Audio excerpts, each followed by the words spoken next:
Hi, good afternoon, everyone.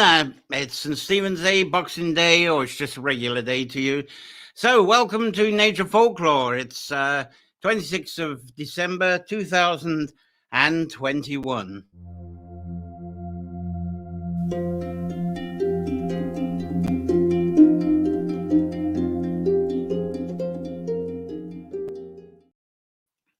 Well, thank you for taking a moment and being with us right after the holiday or in the holiday, whatever the case may be.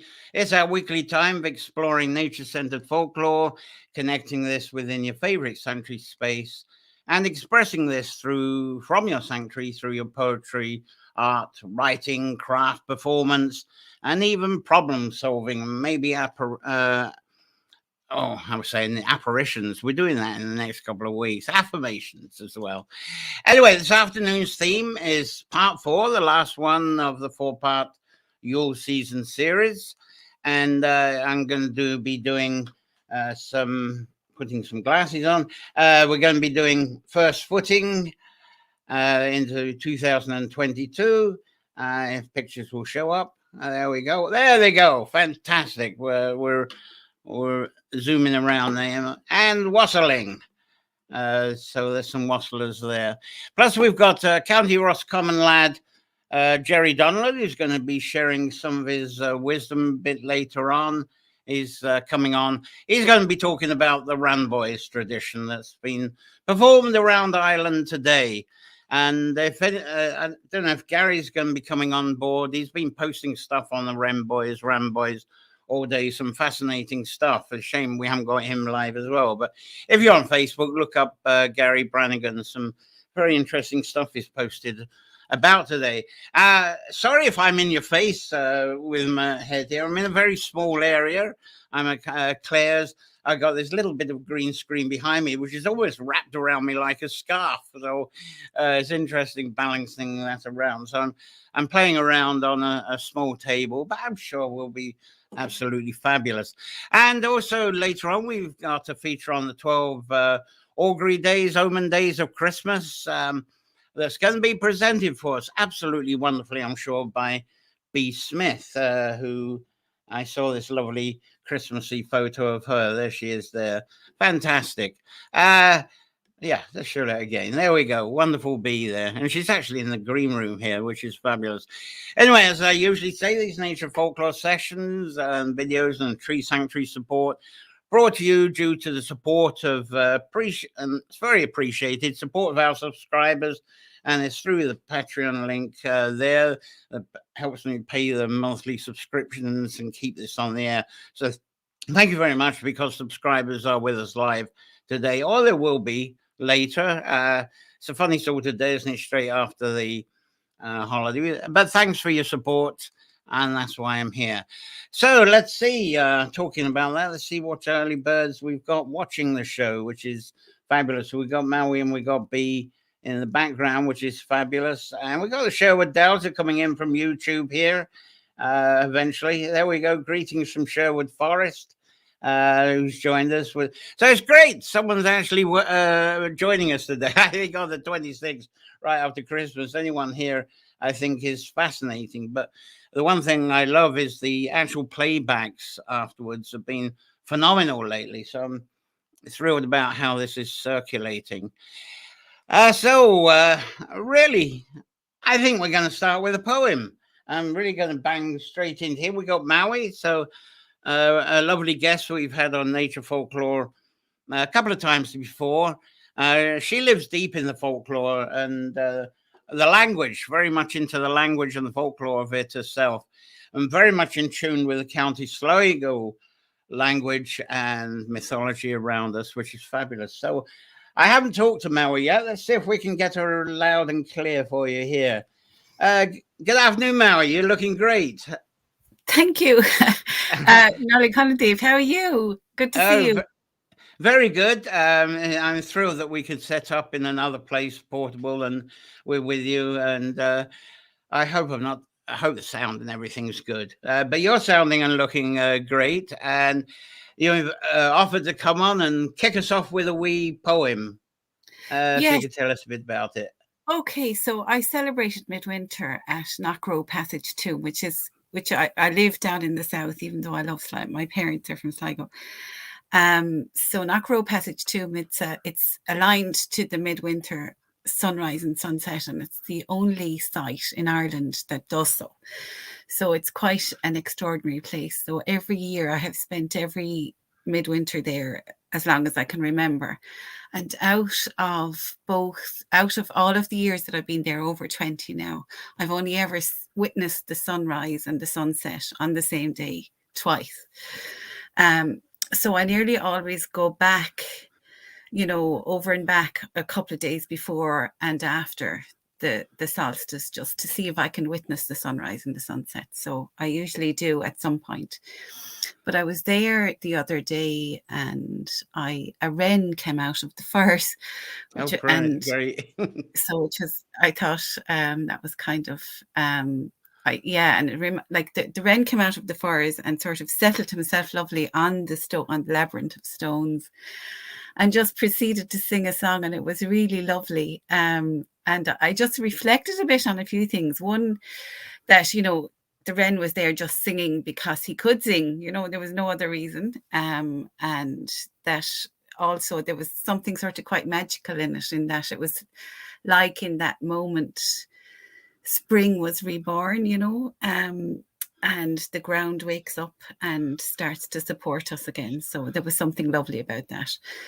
So I thought, and it reminded me as well, I don't know if we used to say a little rhyme as children: glory be, said the bee, hallelujah, said the flea, praise be, remarked the wren, at springtime all is born again. So I don't know if you've ever come across that, but so my mind is to being the druid in me keeps thinking about Bridget, and Imbolc and the birth of spring. So that's a poem I'm going to start you with, if that's all right. Fabulous. Bridget, druidess of the oak, shrouded in verdant cloak, you steal by my door with your lantern flame, awakening spring again. I welcome you and the protection that you bring, no mask required within. Tar agus Bolcha. So Sinead. Beautiful. Oh, wonderful. There we go. Yeah, thank you for jumping in to open this up. That's brilliant. And now you've inspired me to invite you for a longer session when we have the Imbolc series. Lovely. So it'd be great to have you back, or even within the divination. We'll see, but we'll give you a nice spot. I'd love to have you on for a while. So thank you for popping in. Thank you, Maui. No, thanks very much. There we go. Well, that was a great start, wasn't it? And they're taking us from the wren to Imbolc, which is the sort of passage of time that we're going through now. We've got Lamar that's turned up here and is saying hello, good morning, good afternoon. And Claire's elsewhere in the building. Lovely to see and hear you. Fantastic.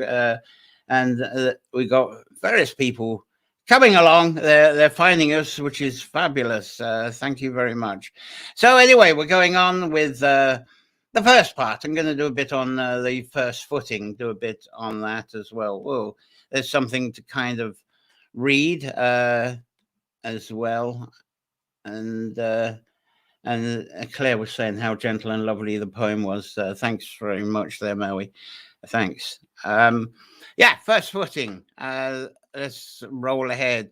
So why should a dark-haired stranger carrying a lump of coal be the most welcome visitor on the midnight, the 31st of December? And of course, this was very much a Scottish tradition, because Christmas was actually banned by the Wee Free Presbyterian Church. So, of course, they allowed people to do stuff on the end of December, because they thought it didn't interfere with their Bible stuff.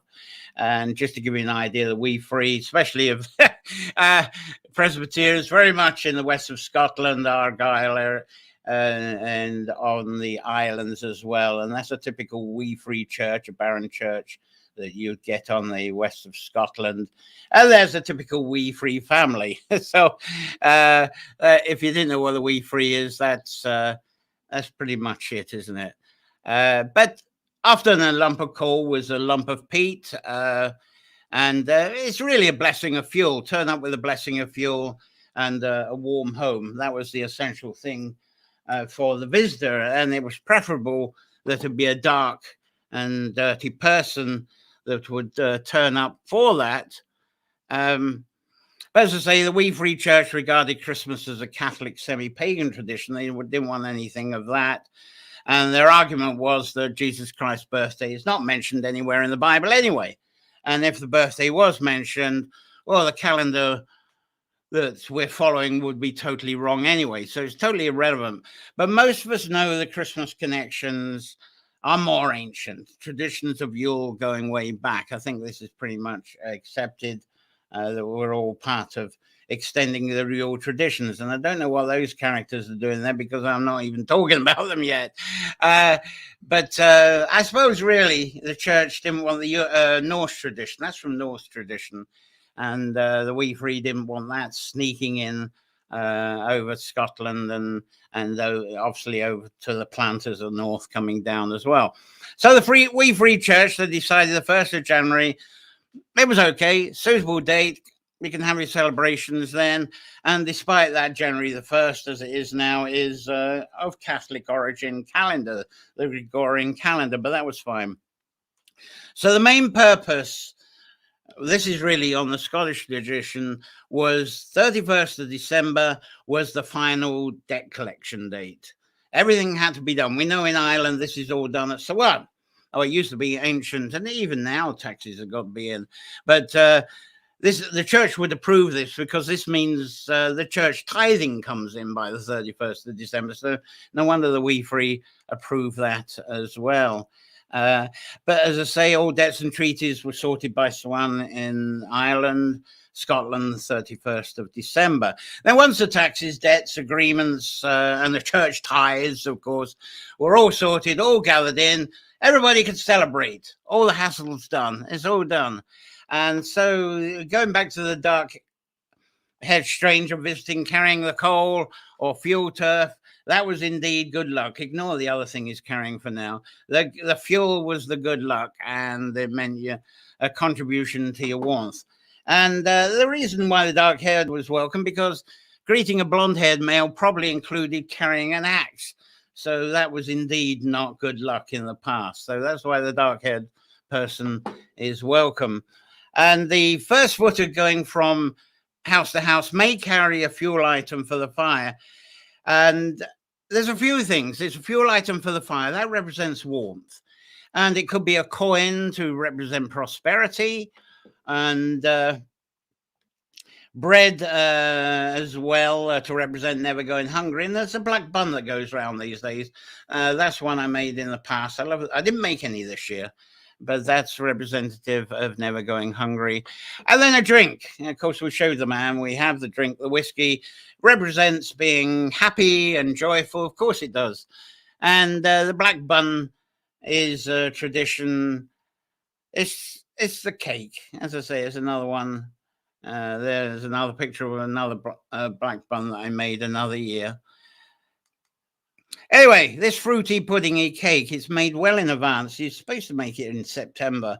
Sometimes I get lax and make it October, November. I have made it 2 weeks before, but it's not so good. As I say, I never made any. And you can have it without as much crust. You can have it on the sides like that as well. Now, the first footing did eventually arrive in Ireland, probably with the planters up north. And they brought some of the Scottish traditions with them. And there's the planter areas there that they brought it in. This happened about 1550s. And it's through Ulster, and they moved on through the Midlands, Cork, down into Kerry and Limerick. Now, to these first footing traditions, the Irish actually added to them. This is what happens when you get a culture brings traditions to another. They take some of that culture and then they add some of their own. And I love this fusion. People sort of think, oh, it's a set tradition. Oh, no, you do get this constant fusion going on. And some of the changes that the Irish made, I think they make it a bit more interesting. For example, the first visitor after midnight couldn't be a red-haired woman. You wouldn't let the red-haired woman in. No matter how much food, drink, and offering she had to offer, she wasn't allowed in. She was just sent away, not allowed as the first visitor. And if anybody called to the door and they didn't have any food with them, it didn't matter. Like this character, he's got a fiddle. But if he's got no food or drink or offerings after midnight on December 31st, also sent away. Had to bring something. Very important. Now, another Irish variation, I find this is quite novel. And it actually did go back into Western Scottish tradition too. And that's when people arrived in one door, they had to leave through a back door or another door. And because leaving by the same door was regarded as an omen of poverty and that loss was going to happen during the coming year. And of course, there are one-doored cottages, especially in Scotland. So in those situations, it was insisted the visitors departed through the window somewhere. So something was arranged. Some of us, that might be difficult. But anyway, that was what was done. Now, another Irish tradition, which is quite novel. Of course, these things seem to have faded quite a bit. But it was to actually use the 1st of January as the night of the big portion, just gluttonous eating on the 1st of January. I can quarter more. So there was eating more than usual.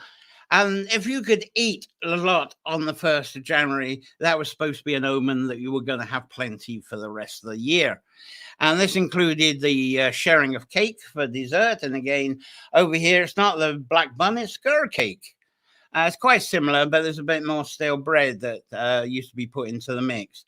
And I think I got some more pictures of the gur cake there. There's another one there. That used to be sold from the local King House in Boyle. And there's another one. That's a nice one. That's great. But in Ireland, if the bun is served with tea instead of whiskey, that became the tradition. And if they didn't have gur cake, they would just serve a regular fruit cake. So there we go. That would be quite okay for the first footing thing here. Now, the funny thing was, whether it was the gur cake or the fruit cake, the tradition was that you take 3 lumps of cake. Actually, it was the oldest man who lived in the property. He would order this, and he would get other people in the home to get the lumps of cake, and they had to throw the lump of cake to the front door.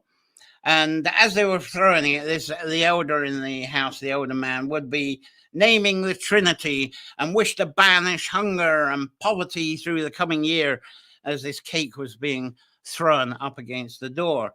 And then after that, the family had to go and pick up the cake, all the pieces and crumbs that they're thrown against the door, and leave nothing on the floor as well. And as they were picking it up, the elder man, he would be saying, "May your nets always be full, your pockets never empty, your horse not cast a shoe, the devil not look at you all through the coming year."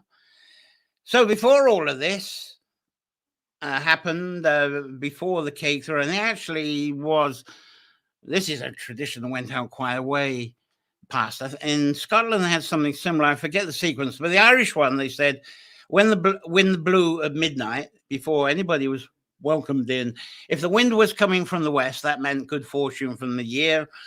Unfortunately, if it was coming from the east, the British would make you hungry and poor.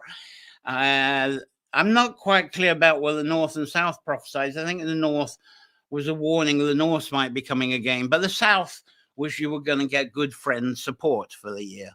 So that was the first thing at midnight. So people would come in, they'd share what they brought along in food, drink, and the local gossip would start up. And I love this, is because on the Highlands, and it'd been the same in rural Ireland as well, newspapers took days. You never got the day's newspaper turn up. It took a couple of days or so to arrive on the island. So what people did is the news was the local gossip. People would have to get together with the local gossip. There was always local scandal, war, murder, and the rest of it. There was plenty of news locally. You didn't need the international news then. So this would start up the sort of home ceilidh when people are getting together and they were coming in. So it's a distribution and conversation that was way beyond the weather. So the gossip was way beyond just talking about the weather, much more interesting. Who was going off with who, and you'd be amazed some of the stories. Anyway, the gossip then, once the hip flasks and the alcohol was settled in, the gossip would then move into the folklore tales, like some of the ones I share here. And then you would get the singing starting up. Something like this. This was actually in Kerry, Robin Williamson in a lovely cottage there. I forget the woman's name. Lovely thing. And then the half door. Once people got married, the half door comes down. It gets off the hinges, and the dancing starts up. And eventually, this is it. That's the height of it. When the dancing is going, that's the sort of top of the merriment. And eventually the fire will be dying down a bit because there's all this activity going on. People have been forgetting to stoke up the fire and putting the extra fuel on. All the people that are going to arrive have arrived, so all the coal, all of the turf, all of the peat being put on. So it sort of goes down into reflection of those who are not present. Maybe there's an empty chair brought out in their memory as well of that time, and then the fire's out and the people leave. So let's see what you're saying at the moment for that. Let's see. There's Penny Stevenson's here from Buckhurst Hill, London. Lovely to be here. Sherry's here. Lovely to have you here. And lots of photos of cakes lately, which is fun. And Layman loves the bread and the cake, the black bun and the gura cake.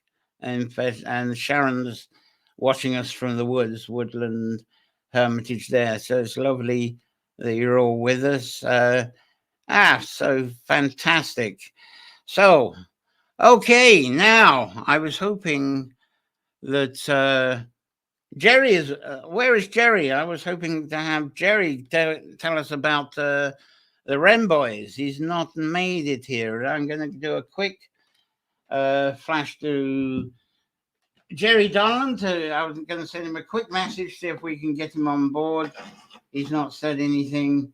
So excuse me while I message him and see if we can get him with us, because he's got a lovely Wren boy story. Really shame to miss it. Otherwise, I'll quote some of the stuff that Gary Brannigan has been saying. So where is he?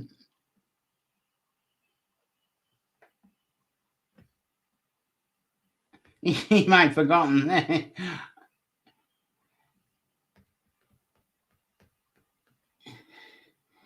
All right, here we go. Right, I've sent him a reminder to come on board. Let's see if I can find some of the stuff from Gary, because it's been absolutely fascinating what he's had to say. Some of the stuff. Let's find Gary. He's shame I can't put his pictures up. No, he's not coming up. Typical. There we go. Come on, Gary. There we go. He was there, and then he kind of disappeared again. No, he.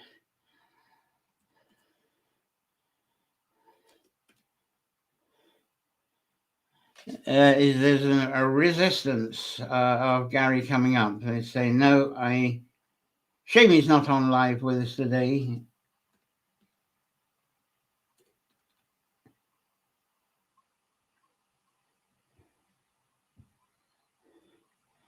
No, I'm not going to get him.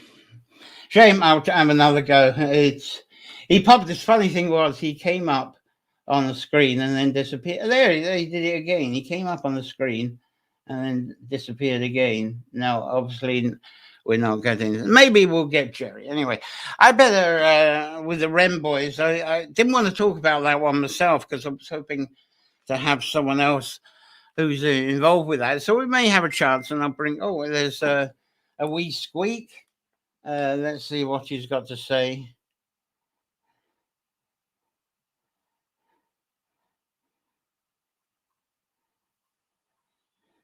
Right, he's lost the link, so we'll try and give him the link again. So excuse me for that.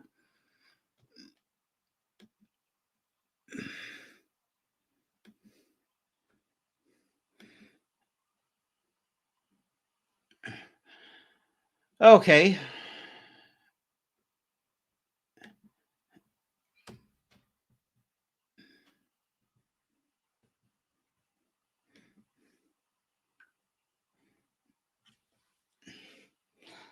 All right. So maybe this will get him on board. Sorry about this. Very unprofessional, isn't it? There we go. Right, he's got the link now, so we should have him in a couple of minutes. So I'll give a little bit about now. Here we go. Wassailing then. Let's talk a little bit about the wassailing. Get my ducks in a row here. There's messages coming in. Okay, B has disappeared for a minute, so we're having a great time, aren't we? Party time. Right, wassailing. Let's get a wassailing picture up. Well, it's actually a bit of a wassailing thing behind me. So there's a nice past illustration, wassailing. I might be a bit early for presenting this, but in January I move on to a series on divination. And I think it's worthy to actually think of wassailing in advance in case it's something that you would like to participate in, because it's really a fairly recent arrival in Ireland, but people are doing it, are grateful they're doing it, because there are apple trees. Apples were important as a winter sustenance, probably still is through Ireland. And there's two types of wassailing. First is the annual Thanksgiving, and it's blessing of our home and local fruit trees, especially the apple trees. And that's what I got behind me. That's a real wassailing gathering there. That's a fairly modern one, but I think that's incredibly well done. Bit difficult to hold that at the moment, I suppose, but if you're in the UK, it doesn't matter, does it? So from medieval tradition, this was the old 12th night when this was held.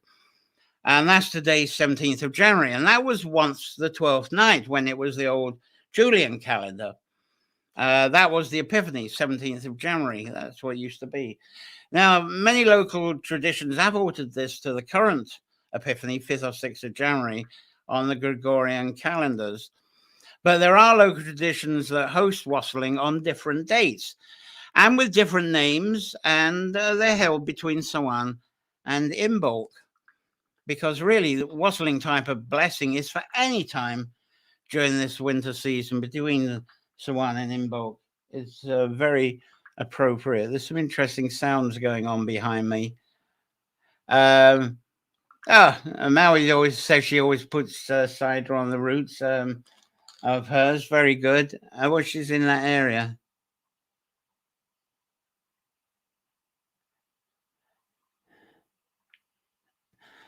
I've just heard that Jerry is trying to get onto us on Zoom.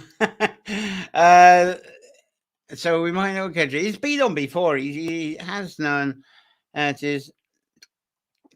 So I'm trying to get him away from Zoom.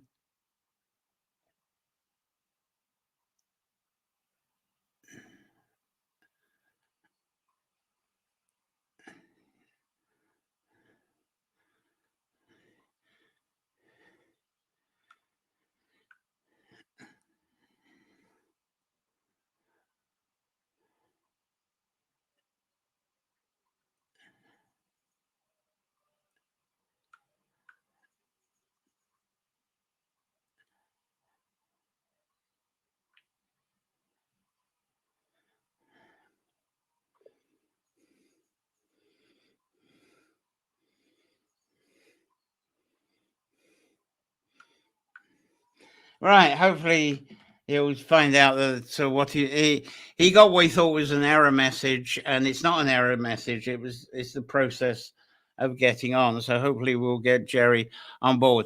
Anyway, wassailing, and it was lovely. Mo was saying that she does participate in this.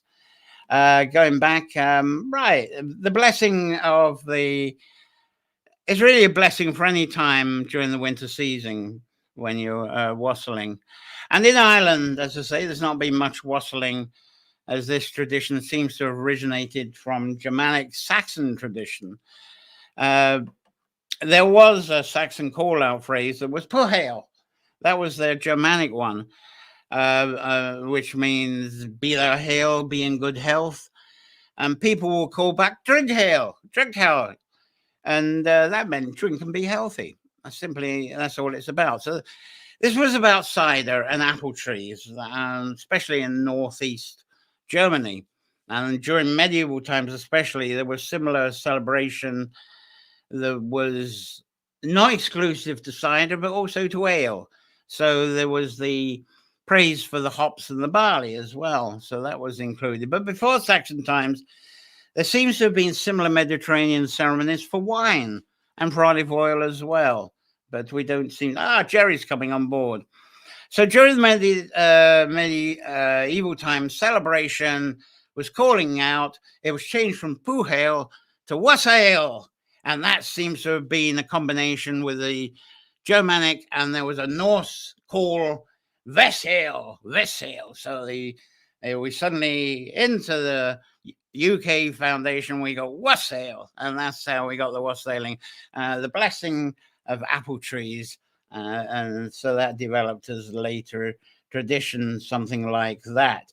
Anyway, I'll leave the wassailing for now. We'll come back because we got Jerry has found his way here, and I'll get the earphones on we'll get rid of the picture so we can actually see Jerry.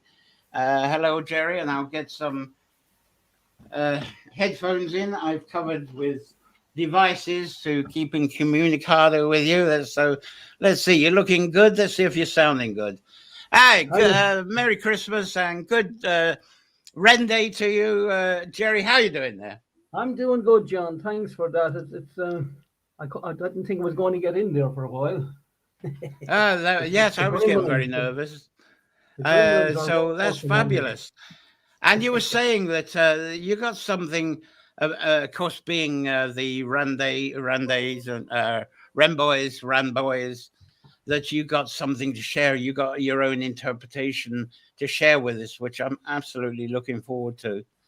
Yeah, so give us something about it, what this is about. And what, the Rand's Day or the poem I wrote? Is it? Yeah, I thought you were going to do a little bit of both.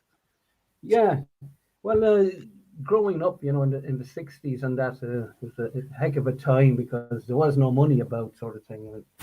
We used to maybe once every year, 2 years, net curtains could afford to be bought, but the old ones were never disposed of or put away. And for the Rand's Day, we'd cut up the old net curtains, and that's what we used to put around our heads. Couldn't afford masks or anything like that. And they go down all the way, then down cover the knees and that, and we'd tie them around our ankles, and we'd go out then, and sometimes I'd put a bit of black polish, around the eyes and things. So we'd go out and whatever we had, and very few, because none of us could play musical instruments anyway, but we used to have a comb, and we'd put the silver paper from the cigarette packet around that, wrap around, and make a terrific sound, like as good as a harmonica near enough, to be honest. Some people could play them brilliantly. And might have an old bone as well with a couple of holes in it, and a bit of a floorboard or something with a piece of hazel just to bang it, anything to make a bit of a noise. Not much different than they're doing these days. That's what we used to do, and we'd walk all day long. We'd walk 8 or 9 hours a day, just to pick up a few bob, and that was our sort of spending money for. You'd probably hand it over to my father anyway, and he might give us a couple of bob back to go to pictures or something. So they were hard times, but they're happy times, It's great to hear that from the fact that you've experienced that, because I bringing that up with the mischief and magic, and a thing even when I was a Gullishan as a child, all these different play acting, the combination of doing a performance with a song, a poem, and if you got a musician, boy, that's when you raked the money in. If you had a decent musician, you'd make the money. And of course, it was very competitive, as you say. People were poor. So last few weeks I've been bringing up all these different examples, and even with the wassailing that I'm going to be talking about, same idea. It was a door-to-door thing to try and get a little support because people are being generous this time of year. So fantastic. Thank you for sharing your young experience of that. That's golden. So you say you got a poem related around Yes, the wren. I wrote a poem a few years ago, especially for the occasion, and I just called it the Wren Boy because, of course, a lot of people listening. I've had lots of, when I do it over here, what's a Wren Boy? What's a Wren? Well, we call it a Wren, Yes. and it's rhymes anyway. Rin doesn't rhyme with a couple of things, but the Wren does. I never thought of that one. Well, exactly. So, so it's just a little thing that I wrote, and I just called the Wren Boy.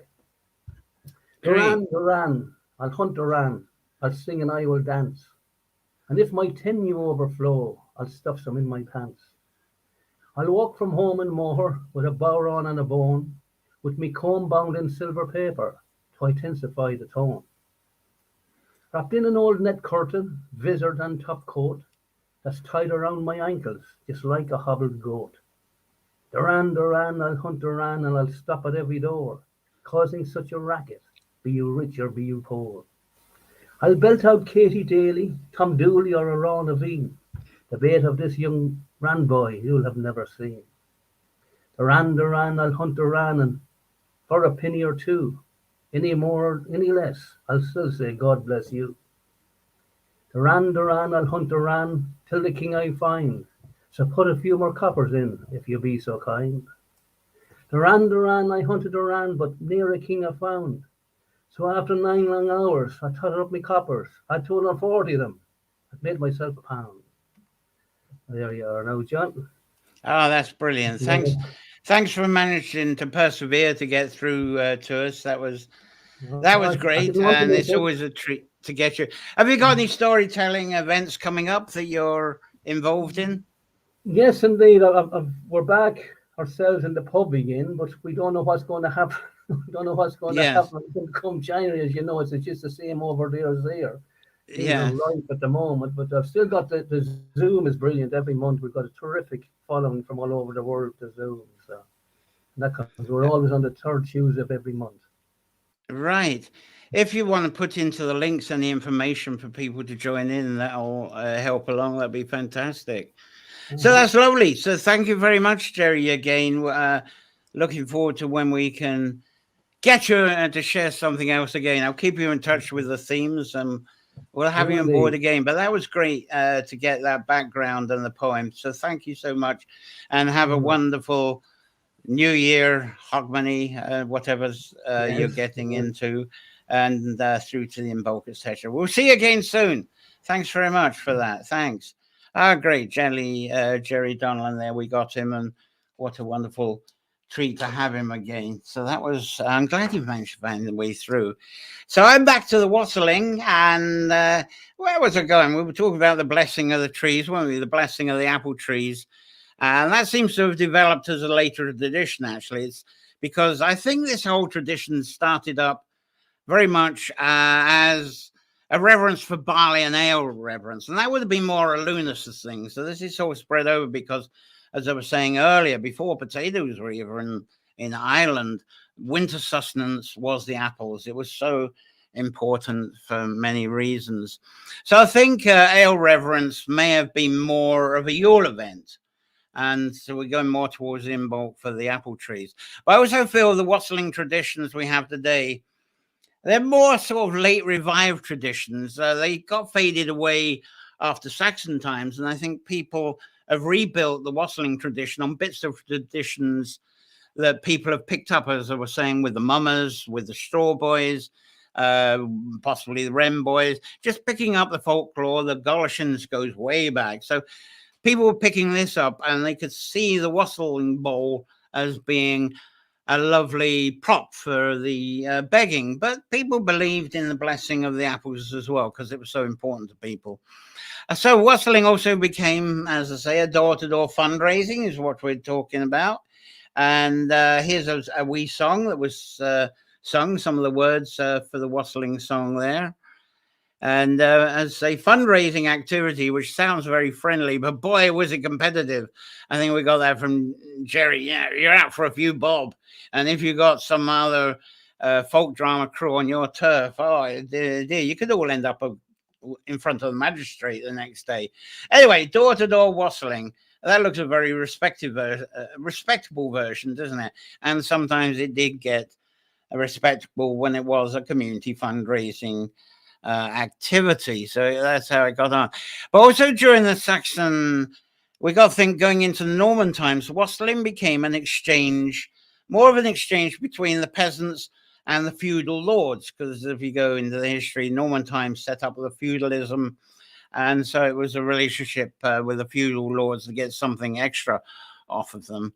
And there was indeed superstition amongst these elite lords. That picture I showed, it showed people that you could recognize. You could recognize who was there.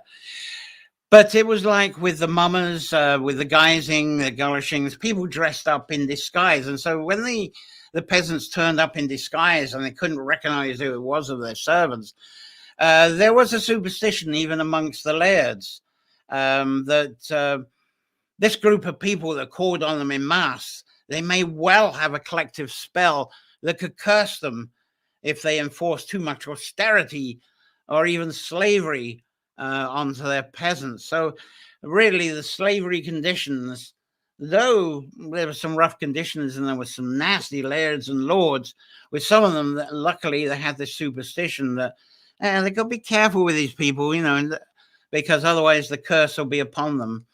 So the feudal lairds, they gave the wassailers gifts. They gave pretty generous at the time.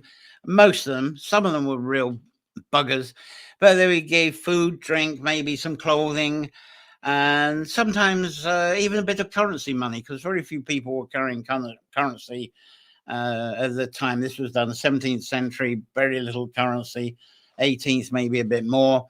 But so that was a treat to go off and do something and spend yourself.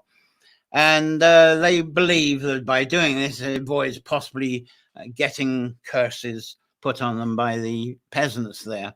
So maybe this is the origin of employers giving Christmas bonuses and Christmas parties that host their employees today? I wonder if that's what it's stepped down. That's the modern version. But sadly, over the years, the door-to-door wassailing tradition, it got abused because you got ruffian lads. They became aggressive when they went begging door-to-door.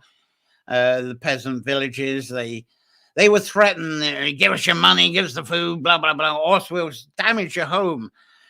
There's one tradition I don't really talk about. It's on Plough Monday, which is in January. Very close to wassailing. And they would take the plough around if the people didn't give them money, and they got these lovely townhouses and plush gardens. They just put a plough through the garden. So this really gave a bad impression of this door-to-door stuff if they felt that the payment wasn't enough on their visits. So they got greedy. But as often was, the door-to-door drama performing, just from that bullying, it's not as romantic and even a spiritual tradition as you might think it is. It was very competitive and very rough. In ways, it became a bit of a protection racket, unfortunately. And it's a shame because it's going from a blessing into a protection racket. And the residents did believe that these disguised performers were of good omen when they visited, and good spirit carriers, that when they visited, and I talked about this with the Yule goat, when they visited, the spirit that they carried, some of it would enter their home and bless them for the year. But that was at a price. The spirit wouldn't enter until they were paid. So the door-to-door wassailing feature in a bowl, you carry the warm cider. I've got something here. There's the bowl instructions here that you can read. And that's how you handle the wassailing bowl. It's probably cold. This bowl would be cold at the end of their route. And the sycamore was the wood that was used for the bowl. And there's a sycamore bowl there. That was the most common thing there. And but before the Normans arrived, I think it was assumed that poplar, aspen, was used and I got something popped up. So this is like a Norman. That's a Saxon one. I think that's aspen there, or wood. But the thing is, with both the sycamore and aspen, the poplar, they're very easy wood to work, and they're white woods. Well, that was like brown stain, but they can make a beautiful job very easily. Don't need very difficult tools to make a good bowl. But actually, any wassailing in Ireland is unlikely to have happened until well after the Normans arrived here. And the toast was also part of the wassail. Let's see, there's someone handling some toast there, hanging toast from the tree. I'll talk about that in a minute. And the toast would either float in the wassail bowl, or it would be served to the people separately. And cinnamon was added. Here's a wassail bowl with the cinnamon, and that looks like cakes, doesn't it? As well as cinnamon cakes put in with croutons, the cinnamon sort of croutons there in that picture. So the wassailers also performed as a typical door-to-door folk drama set: words, rhyme, drama, and songs, a few jokes, music, and if they got the musician and people could dance, that really drawed a lot more money. The music could be with a whistle, portable instruments like a whistle or a flute or a fiddle, and it was all to earn gifts from their lairds. Now, in Scotland and Northern England, the visiting wassailing tradition moved into Halloween, as you're familiar with, the geysers in Scotland, as we've talked about. And then also in Scotland, you got the New Year first footing, which I was talking about early. So both these traditions, the guising, well, all these, the guising, even the first footing, I'm shocked, has diluted and faded away.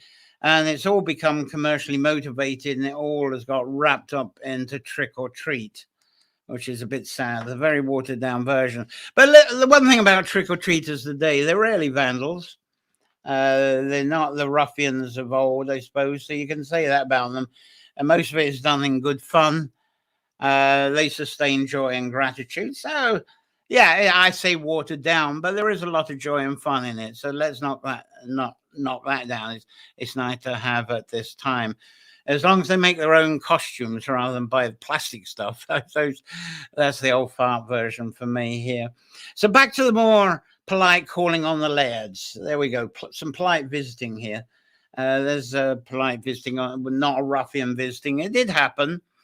And this seems to be the origin of Boxing Day. This is Stephen's Day in Ireland. So there's, say, Boxing Day in the UK.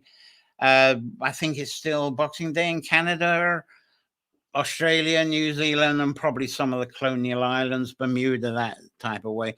It was a colonial thing. But obviously, because of that would dilute it away anyway. But in Ireland, on this day, of course, it's St. Stephen's Day. And we had Jerry talk about the Ran Boys, Wren Boys. So that's great to get that as well. And that, as he was explaining beautifully, beginning another version of folk drama on a mumming style for December. Now, Boxing Day.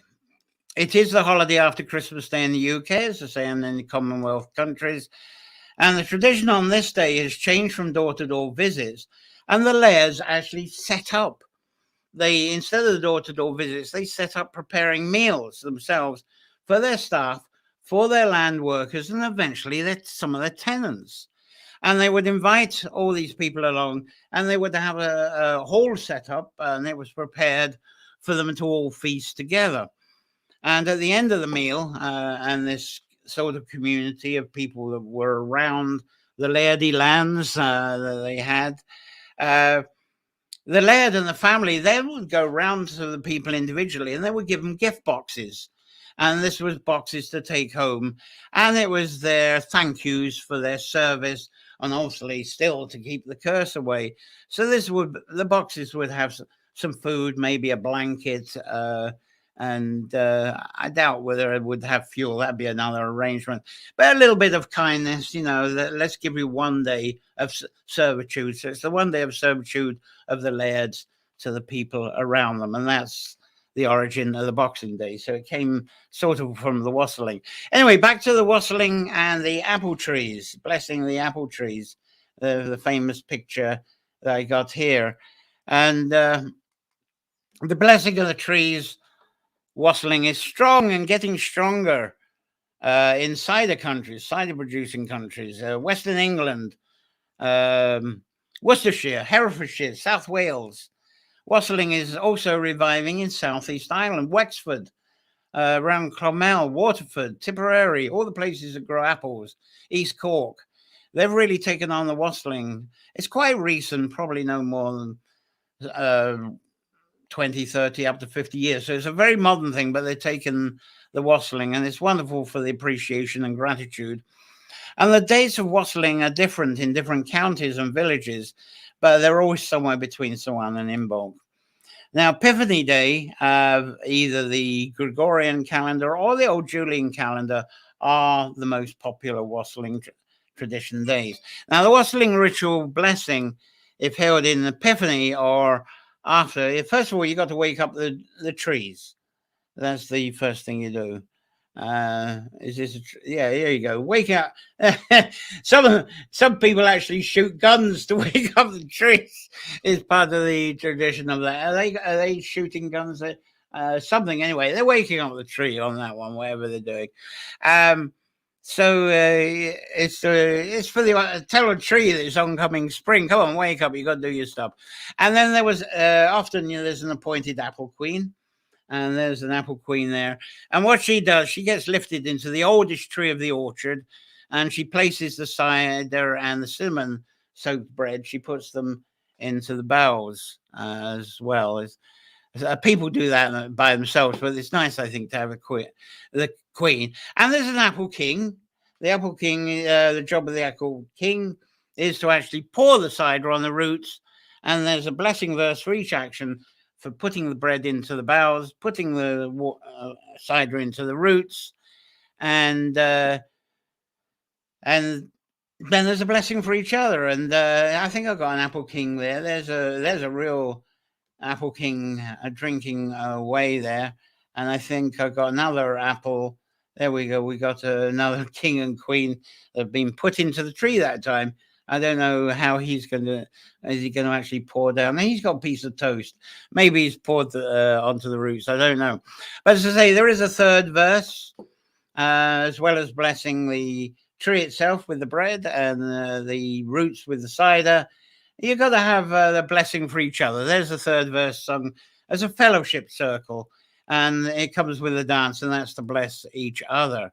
Now, in parts of the USA, there are fragments of the wassailing tradition where people throw shoes in the tree. So any of you in the audience there, can you tell me something about this? I haven't got a clue about this, but I just heard it's connected to wassailing. Anybody know about trees, shoes in the trees anyway?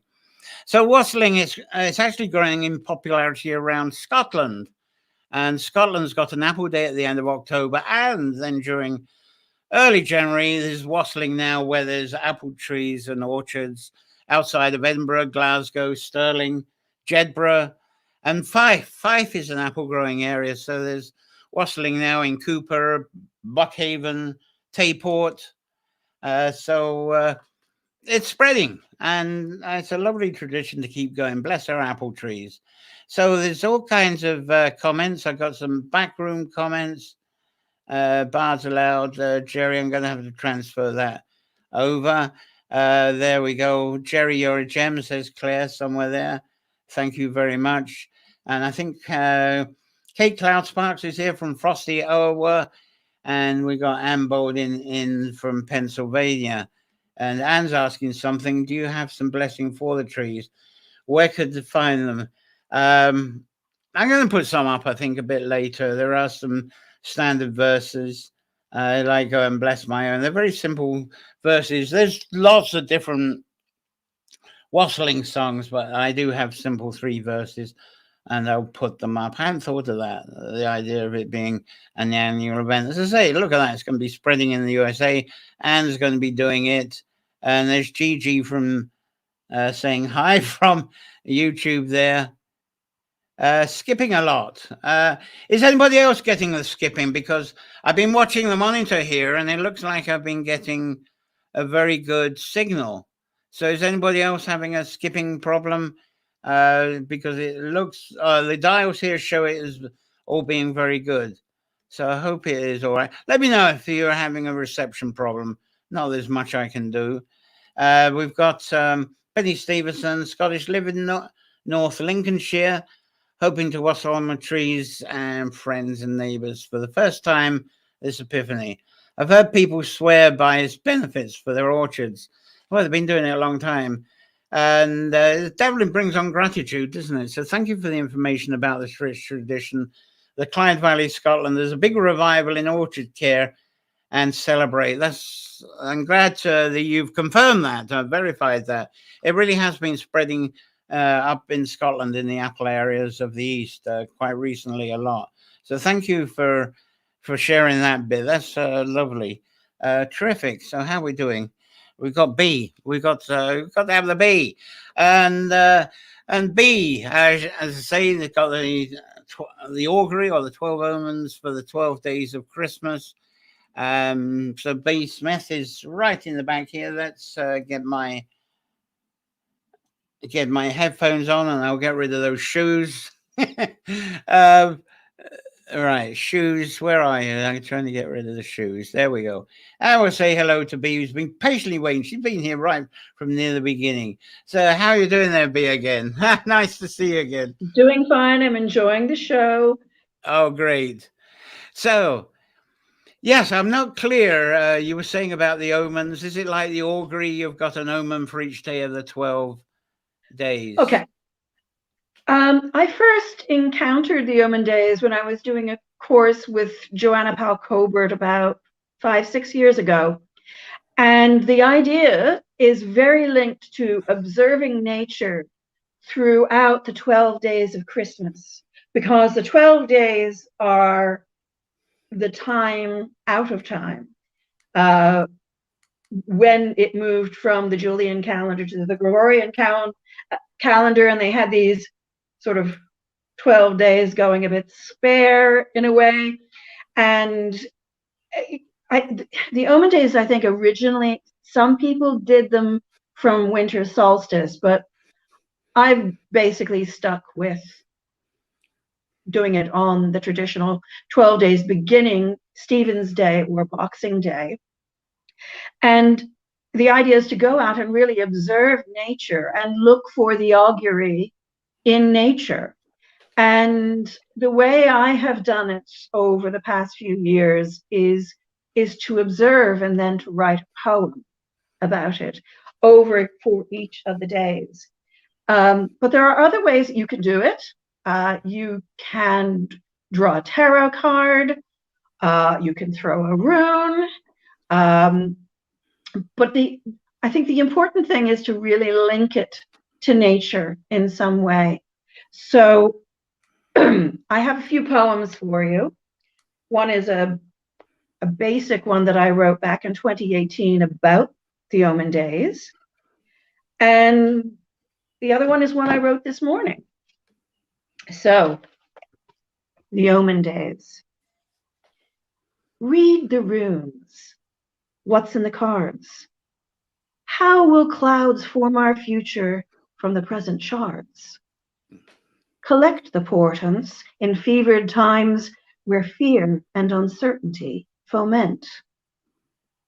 The old is not quite done, the new not yet begun. We feast and slumber in dreams. We feature as heroes just like those we watch in holiday films. We are all listening for our call to adventure, but we want to be heroes without fear of censure. The old is not quite done, the new not yet begun. Collect the portents. We are heroes all, even if we think we are only very small. Mighty oaks begin with acorns who fall on fertile ground. They gain strength and girth straight from the heart of Mother Earth. The old is not quite done, the new not yet begun. So, this morning I woke up very early, and I had been thinking, we had Storm Barra blow through Ireland a couple of weeks back, and what blew into our life was a mommy cat and a kitten who are now living in our outdoor kennel. So every morning in the dark, I'm padding out, feeding them. And I thought, gosh, probably every omen day for the next 12 days will all involve cats. But today I woke up well early prior to breakfast time. And what I noticed was the stillness. It's been very rainy and windy yesterday, and it had completely calmed down. And sometimes I'll just write a haiku. In 2018, on my blog, Sojourning Smith, which is on WordPress, I basically wrote a haiku almost every day. But I have a longer poem today, which is called Hibernation. So this is probably what my wish is for the month of January. Some mornings in winter, the stillness covers you right up to your chin. A comforter, a weighted blanket, tucking you in, persuading you to stay. There is nothing to do or be or review, just moments ticking, nothing to foresee. Some mornings in winter, when dawn is dusky and long, a key turns in memory, and your warm bed allows your head to entertain old stories, not of demons or dangers, but softer imagination, legions of friends who love and know how to play nicely, as your mother would say, and it's safe. In that stillness, that memory of snow, piled blankets, the warmth of winter's sleep. Oh, gorgeous. And I did a belts and braces maneuver because it was so early. And I picked a tarot card because I have Christmas presents. One year, my brother, who lives in Brooklyn, sent me Emily Dickinson divination cards, and I used them during the open days. But I've received the Tarot of the Spirit, which is by Joyce and Pamela Eakins. And I thought it was really interesting because it follows the four elements very strongly in this tarot deck. And I pulled this card, which is Father Water. Very good. See? And in some interpretations of that, it would be, I went into the book, which arrived on Christmas Eve, that goes with it, the deck. And these two quotations just felt absolutely spot on. And I did this after I had written the poem. In stillness, he, Father Water, discovers power and energy.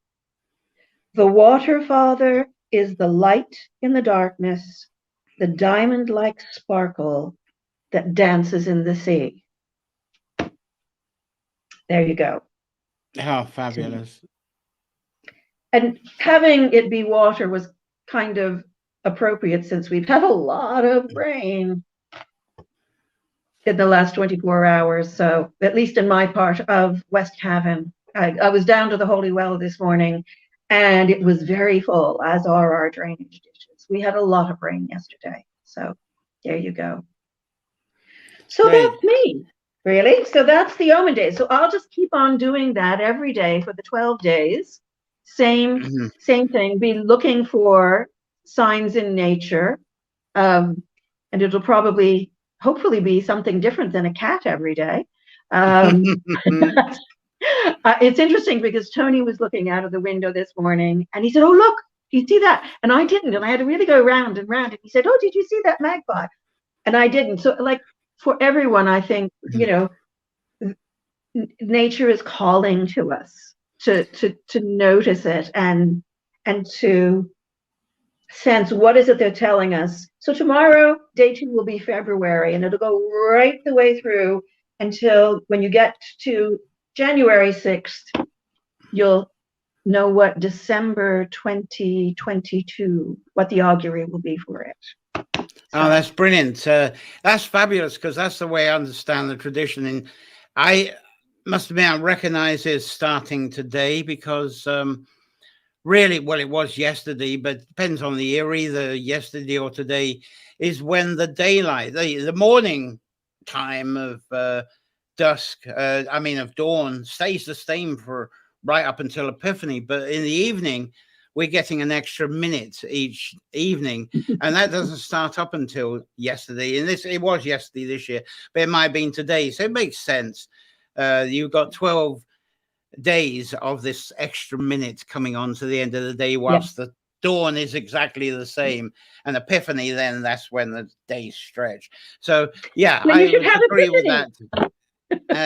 So I agree with that more than starting at the solstice, because this is the time. But different people have different traditions, and there's nothing, nothing against true enough for that.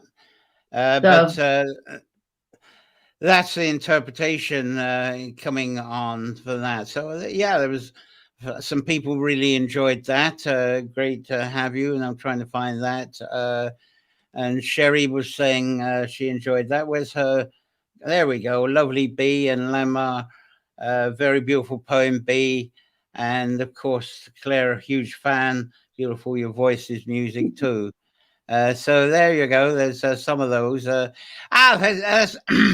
Excuse me. That's wonderful. So thank you for coming aboard, especially as it is the day after Christmas. It's not easy for some. So thanks all the guests for that. So thank you, B, and thank you for coming on early. So there she's gone anyway. So yeah, thank you.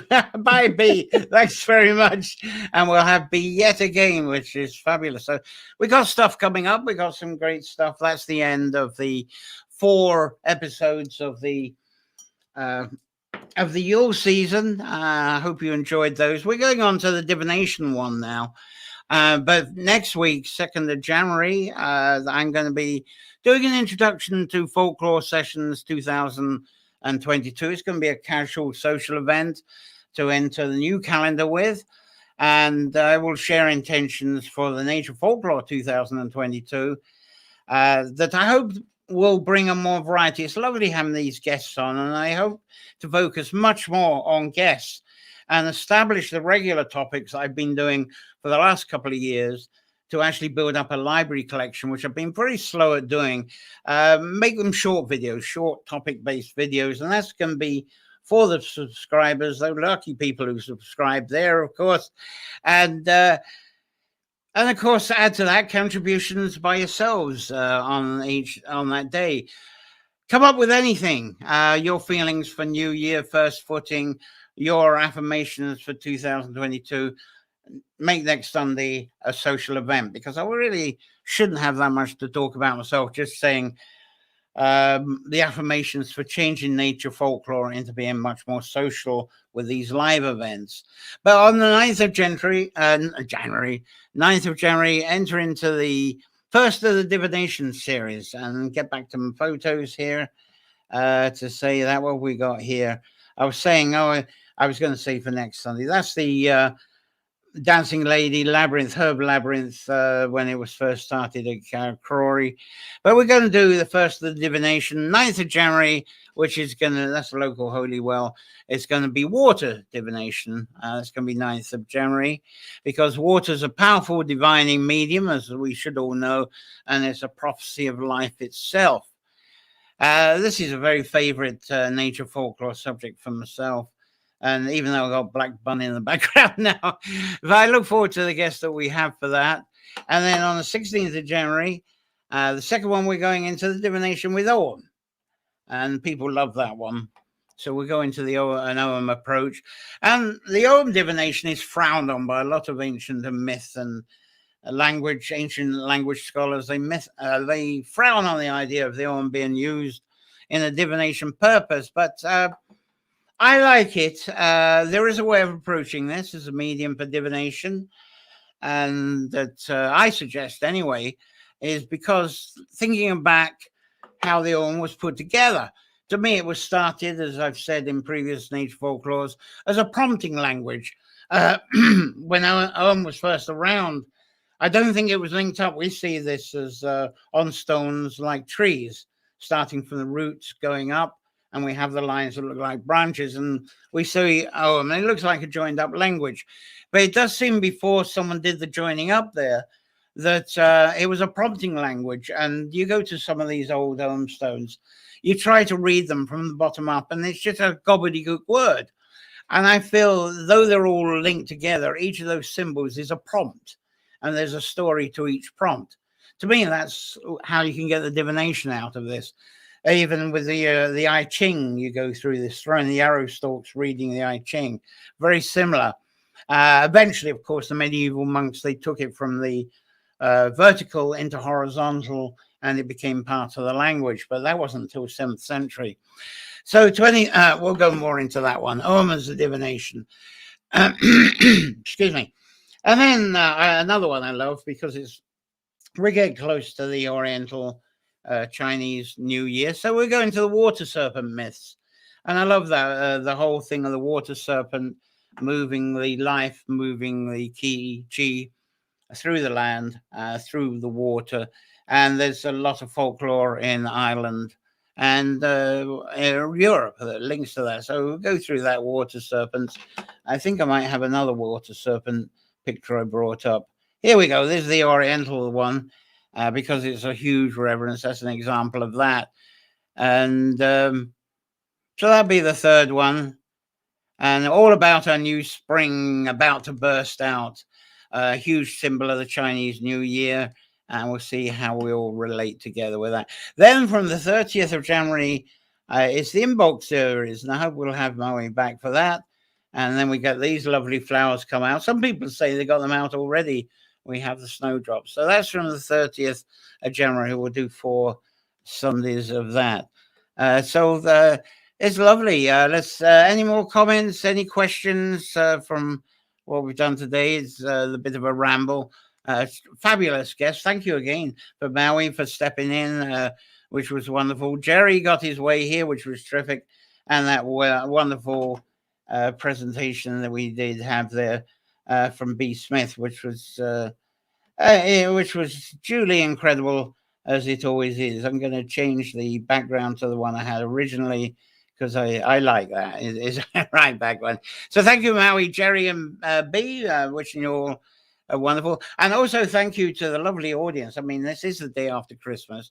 So to actually come out and join this, I'm very honored to actually come out and join us live, because you're up to a lot of different things. And Claire loves my rambles there, which is good. So I hope it was clear enough for you. Did I miss something with the private chat here? It's not coming up if I did. Okay, never mind. I won't mess with that. Oh, B is saying thank you. Thank you, B. Yes, thank you to you. Amazing session. So if you're watching this as an archive, a lot of people do the evening and in the week, the viewing numbers of the archive is really soaring. So I'm very honored. Thank you very much for that, doing that. And I do return from time to time in the week and answer any extra comments, because they do come along. People ask stuff. Subscribe if you see a bell. I know the YouTube has it. I think Facebook might have it. I've not checked that. So it's really up to me. Now, someone's saying something here. Limar is thanking you. Enjoyed this very much. This is wonderful. And so do have a wonderful, joyful week. So I'm going to be seeing you after the Gregorian New Year. And it's so really enjoy and relax and enjoy the leftovers and all that good stuff. So I think that's all I've got. And is there any more comments here?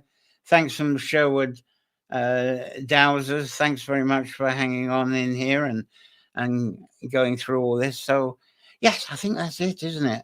So thank you very much. Until next Sunday after the New Year on the 2nd, isn't it? I'm back with you.